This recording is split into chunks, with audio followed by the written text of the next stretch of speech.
Hi friends, welcome to yellow rice cooking channel. நம்ம இன்றைக்கி என்ன பார்க்க போகிறோன்னா, ஒரு சிம்பிளான லஞ்ச் பாக்ஸ் ரெசிபி கருவேப்பிலை சாதம் தான். வாங்க ஏன் ஸ்டைலில் எப்படி செய்யுதுன்னு பார்க்கலாம். வானொலி அடுப்பில் வச்சுட்டு 1.5 ஸ்பூன் அளவு எண்ணெய், 1 ஸ்பூன் உளுத்தம்பருப்பு, 1 ஸ்பூன் கடலைப்பருப்பு, அது கூடவே ஒரு 5 வரமிளகாய் சேர்த்து நல்லா பொன்னிறமாக வறுத்துக்கோங்க. இது கூடவே ஒரு 3 கொட்டளவு புளியை சேர்த்துருக்கேன். அடுப்பை ஸ்லோ ஃப்ளேமில் வச்சுட்டு பொறுமையாக வறுத்துக்கோங்க. இப்போது 1 ஸ்பூன் அளவு பெருங்காய பொடியை சேர்த்துருக்கேன்.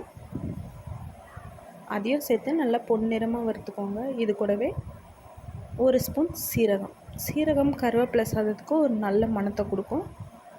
இப்போ பார்த்திங்கன்னா இதெல்லாமே நல்லா பொன்னிறமாக வறுந்ததுக்கப்புறம் 2 கைப்பிடி அளவு கருவேப்பிலையை சேர்த்துருக்கேன்.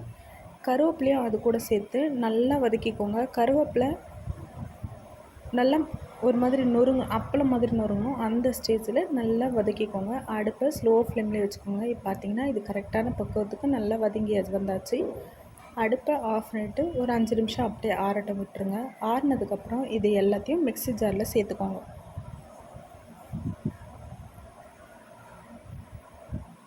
இது கூடவே கருவேப்பிலைக்கு தேவையான உப்பு சேர்த்து மிக்சியில் அரைச்சி எடுத்துக்கோங்க. பார்த்திங்கன்னா இந்த மாதிரி பொடி மாதிரி ஆகிடும். இதை நம்ம தாளிக்காமல் அப்படியே ஃப்ரிட்ஜில் ஸ்டோர் பண்ணி கூட 1 மந்த்துக்கு நம்ம சுடு சாதத்தில் பிசைஞ்சு சாப்பிடலாம். அப்படி இல்லாட்டி வானொலி அடுப்பில் வச்சுட்டு 1 ஸ்பூன் அளவு எண்ணெய், 1.5 ஸ்பூன் அளவு கடுகு உளுத்தம்பருப்பு, இது கூடவே 1 ஸ்பூன் கடலைப்பருப்பு, 1 ஸ்பூன் உளுத்தம்பருப்பு, 1 வரமிளகாய், 1 கைப்பிடி அளவு வேர்க்கடலை சேர்த்துருக்கேன்.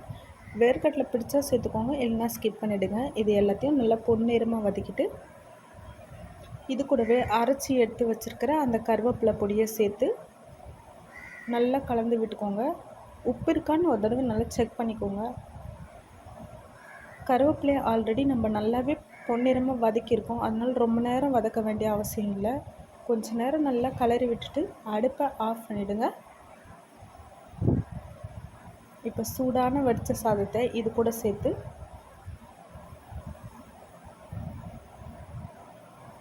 நல்லா கலரி விட்டுக்கோங்க. கருவேப்பிலை சாதத்தில் எல்லா இடத்துலையும் படுற மாதிரி நல்லா கலந்து விட்டுக்கோங்க. அவ்வளோதாங்க, நம்மளோட அட்டகாசமான கருவேப்பிலை சாதம் ரெடி. அப்புறம் என்னங்க, சர்வ் பண்ண வேண்டியது தான். சேனல் பிடிச்சிருந்தால் லைக் பண்ணுங்கள், ஷேர் பண்ணுங்கள், கமெண்ட் பண்ணுங்கள், சப்ஸ்கிரைப் பண்ண மறந்துடாதீங்க. தேங்க்யூ.